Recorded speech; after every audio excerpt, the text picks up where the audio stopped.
The young architect, arrogant and bursting with talent, marched into the conference room where the wealthy investor sat waiting. The investor was looking out the window, his back turned, enjoying the city view. Without a greeting, the architect tossed a roll of blueprints onto the heavy oak table with a loud thud. The noise startled the investor, who turned around to see the young man checking his watch, clearly impatient to be elsewhere. "Here are the designs you asked for," the architect said, tapping his foot. "They are structurally perfect."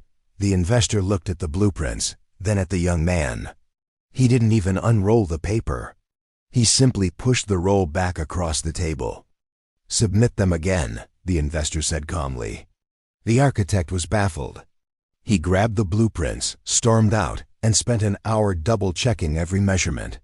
He found no errors. Convincing himself the investor was just being difficult, he returned. This time, he didn't toss them, but he dropped them carelessly on the edge of the table while answering a text message on his phone. "I checked everything. It's flawless." "Here," he muttered, not making eye contact. The investor stared at him in silence. "Submit them again," he repeated, his voice firm. Now furious and confused, the architect took the blueprints to his firm's senior partner. He slammed the paper onto her desk. "This client is impossible," he shouted. "I've given him the best work of my career. The engineering is revolutionary, and the aesthetics are modern. Yet he refuses to even look at it. Is there something wrong with the design?" The senior partner unrolled the blueprints. She studied the lines, the angles, and the vision. "No," she said softly. "The design is indeed perfect. It is a masterpiece." She rolled the paper back up carefully, tying it with a ribbon. She walked into the conference room herself. The architect followed, fuming. The senior partner bowed her head slightly to the investor.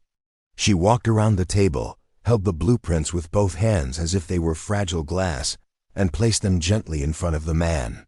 She smoothed out the paper, smiled warmly, and said, "We are honored to present this vision for your future home." The investor smiled back. He didn't even check the measurements. He simply uncapped his pen and signed the contract on the spot. As they walked out, the architect was stunned. "You didn't change a single line," he whispered. The senior partner stopped and looked him in the eye. "People don't just buy what you create. They buy how you make them feel. Competence gets you in the door, but respect closes the deal."